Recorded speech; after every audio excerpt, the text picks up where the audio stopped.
What games did you play as a child? Oh, we play hide and seek, take, and skittles we play. There were about the 3 games that we normally play. Did you amuse yourself in a special way at certain times of the year? Nut cracking, blackberry picking in autumn? Yeah, we used to play conkers, game of conkers. We'd go picking blackberries. We sell them in the village in bucketfuls to, there was a guy who used to buy them in the village, Danny Ryan. He was known as Danny Ryan the Eggler.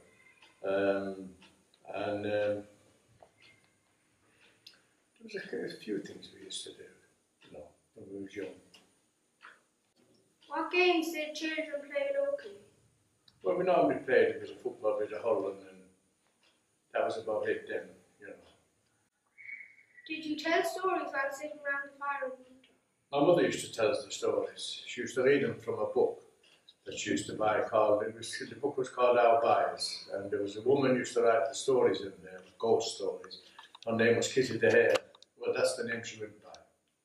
Then my mother would relate the stories to us again over and over again. Did you used to tell some stories around the fire? Yeah, my mother was always telling us stories. She was very good at it, actually. What townsland are you from? High Park. Where is that exactly? It's on the Tomb Road. It's on the right-hand side, going out of Cappawhite on the Tomb Road. How many families were in the townland? On the townsland, there was 2 families. There was the Costellos and the Allens. What family name is most common? Of course, it would be the Allens. There was more of them. Did people immigrate from there to America or elsewhere? Yeah, they did. Yeah, there was a lot of immigration at that time. Do you know any people who immigrated? Well, I had cousins over in Bilbo, beyond Cappamore, beyond Doon. Some first cousins that immigrated. Was it more to England or America? America. Mostly America at those times. Yeah. There was quite a lot of people went to England, including myself. Any rivers, lakes or streams? There was a stream just. There was a stream down where we used to get the water, the spring water. It's in your Phillipstown place, yeah.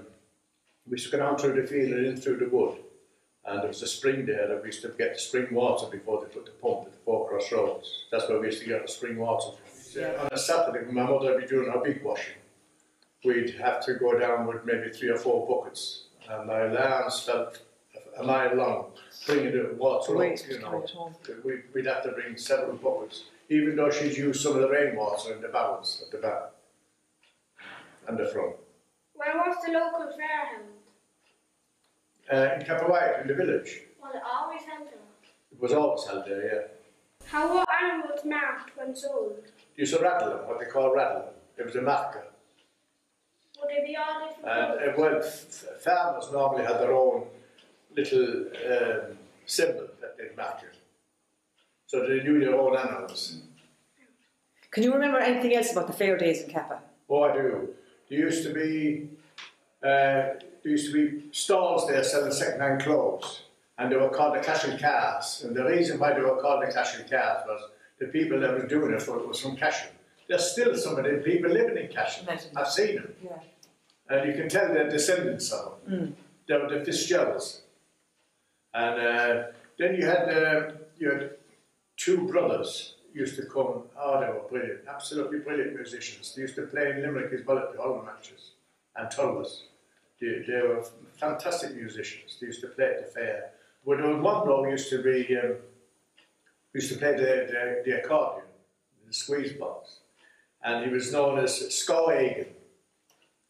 And poor old Scar, his eyesight wasn't great, and when he'd be playing, he'd be always looking up at the ceiling. He'd have a cast in his eye.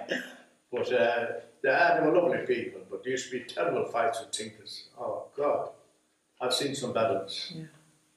Which were the great fairs of the year locally? There was one particular one used to stand out. It was called the Gooseberry Fair. Here in Cappawhite? Oh yeah. Well, every fair had a name, and for the love of it, my mother knew every one of them by heart. And that's the only one that stuck in my mind was the Gooseberry Fair. And I can only imagine, I can only think that it was called the Gooseberry Fair at the time that the gooseberries were beyond the bush. Yes, okay. Were special fairs held for the sale of sheep, bonnets, or horses? Never seen sheep at the fair in Cappawhite. Bonnets, I've seen some horses, you know, the odd one now and then, but you wouldn't see a lot. It was mostly cattle. Cattle. Oh yeah, mostly cattle. Bonnets. Bonnets. Hens or chickens? Always on the highest was the bonnets. All right. Always up there. You'd see different poultry. Not a lot, but you would see them. Normally, I mean, stuff like that, the people that sell them local to each other, you know, you'd know. Yes. And when the sheep, or not that we had sheep, but bonnets, they'd be just made in, would they make up a timber kind of a pin, or how would they Oh, put they them have a in? cream, what they call a cream. All right. Yeah. And it would be, some of them had a full cream, whereas the bonnets are beyond the car, and there'd be a cream, like a frame, timber frame, that you could look in and see them just the same. How many meals a day did people have in the olden times? Well, I've been thinking about that. I'd say 3. You'd have your breakfast, which it wasn't fancy stuff like you get now, like cereals and that. You didn't. You had bread and butter and a bit of jam on it maybe. And you'd bring a couple of sandwiches to school with you, and a little bottle of milk, like a sauce bottle. That's exactly, I remember that myself, yes. Yeah. Yes. And then you'd have your dinner when you go home. And that'd be it. There was no late supper or anything like that. Oh God, you'd always have a good dinner. They always made sure you had a good dinner. My mother was a great woman for stew and Hearty stuff food, like yeah. that, and Wholesome bacon food. cabbage and all that. She was a great woman for that. What did each meal consist? Well, it varied. At that time, don't forget that people were very poor then, they were, and they made the best of what they could get. And they really did make the best of it. I mean, you really had to praise them for the way they could adapt to different situations, and they were very good. And then when the coursons was on, if a hare got killed, we'd dash on and get the dead hare and take it home. My father would skin it and make soup and a stew and everything with it. You had to improvise. And my father used to do a lot of, when he finished his post, he was the postman in the village, I've gone with him umpteen times fishing, so we'd have fish. He'd fish the Lime River or he'd fish the Cappawhite River. I was that young, I used to go on the bow of the bike with him. Was milk drunk? No, not really. At the time, don't forget there was a time when milk was rationed. Connie Carey's had a dairy attached to the shop. And we used to go up there for milk, buy the milk of Connie Carey. What would you get the milk in? You'd bring your can, was it? We used to carry up a little Can, yes. Yeah, we used to carry up a little can. Actually, it was called a sweet can, because what it was, there was a shop next door to Tony Buckley's, Catty Bryan. No, not Catty Bryan, Bridget Fahey's. And she used to get her sweets from a place from Limerick, Geary Sweets. And they used to come in tins, gallon tins. And we used to call them gallon sweets. And we used to get the empty gallons, and that's how we get the milk, in the gallons. What kind of milk did you drink? Cow's milk. Well, we had goats for a while. We used to drink goat's milk as well. We used to have goats, but we got rid of the goats. My father said they were too destructive.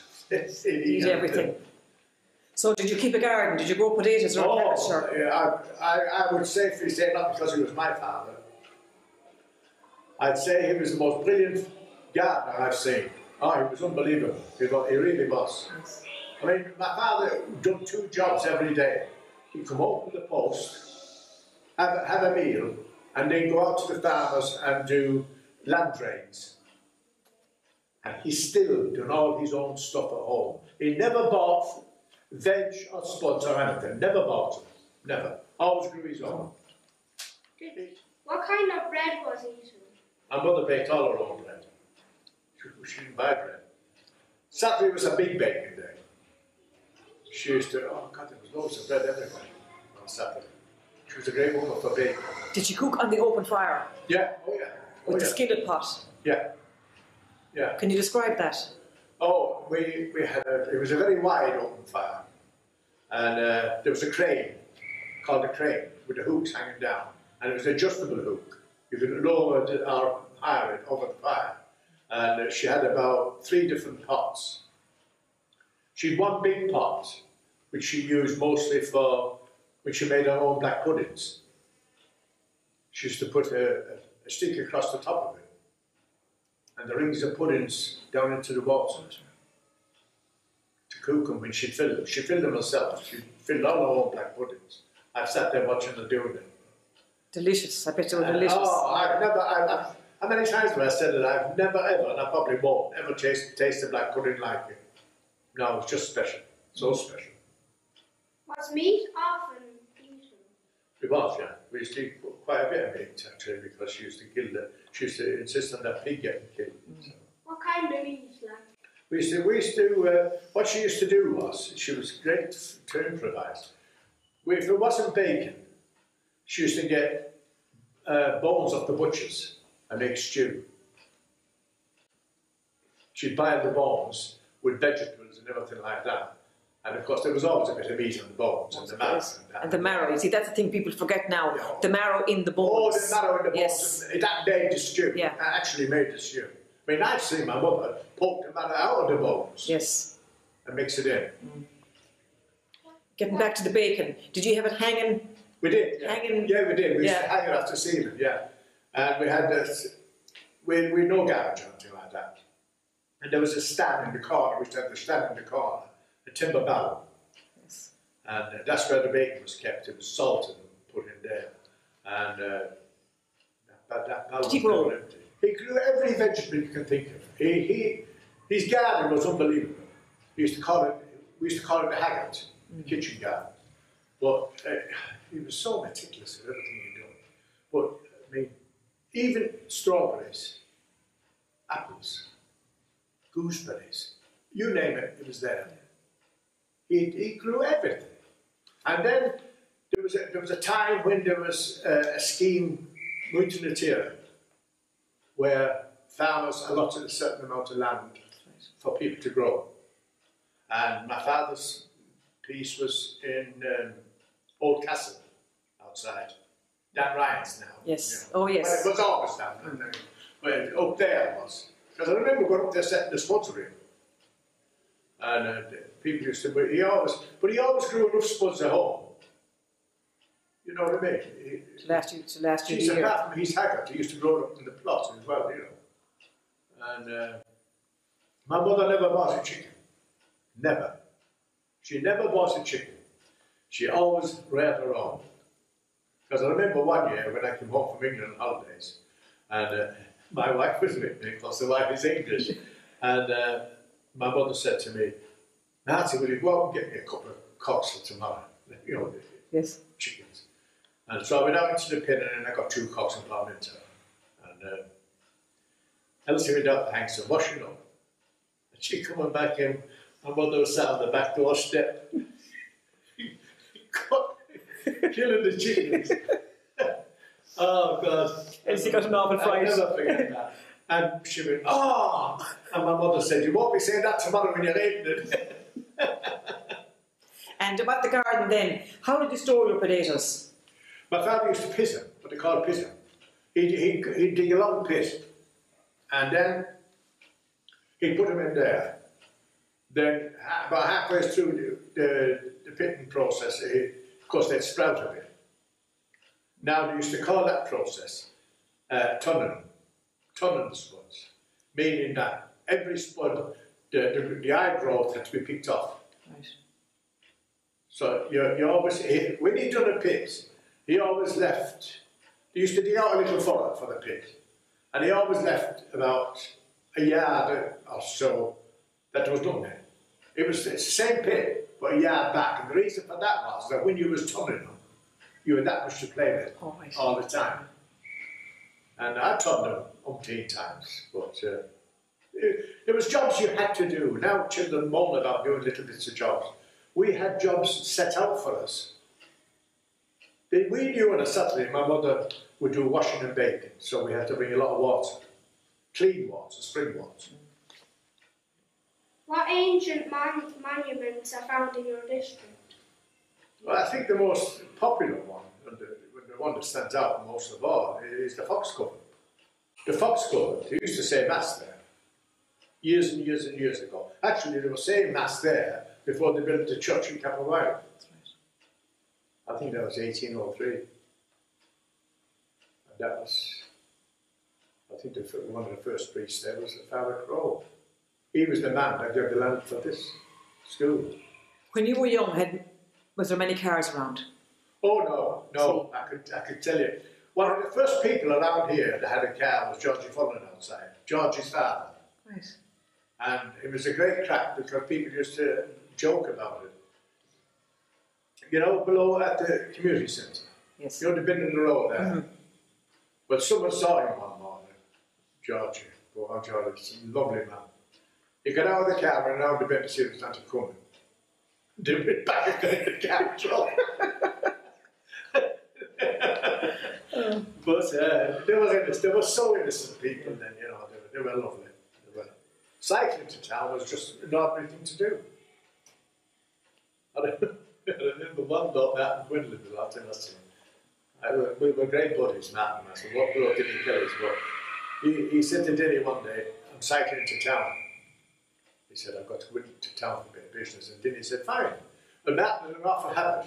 He'd be smoking, and he'd be halfway through, and he'd dip it out and put it in his breast pocket. And he came back from town, a big hole underneath it.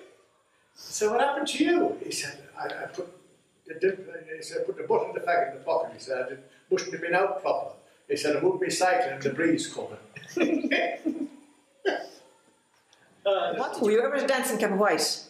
I was. In I was in the Maple Ballroom? I was. But wait a minute, I was in the Maple Ballroom once, I think, or twice.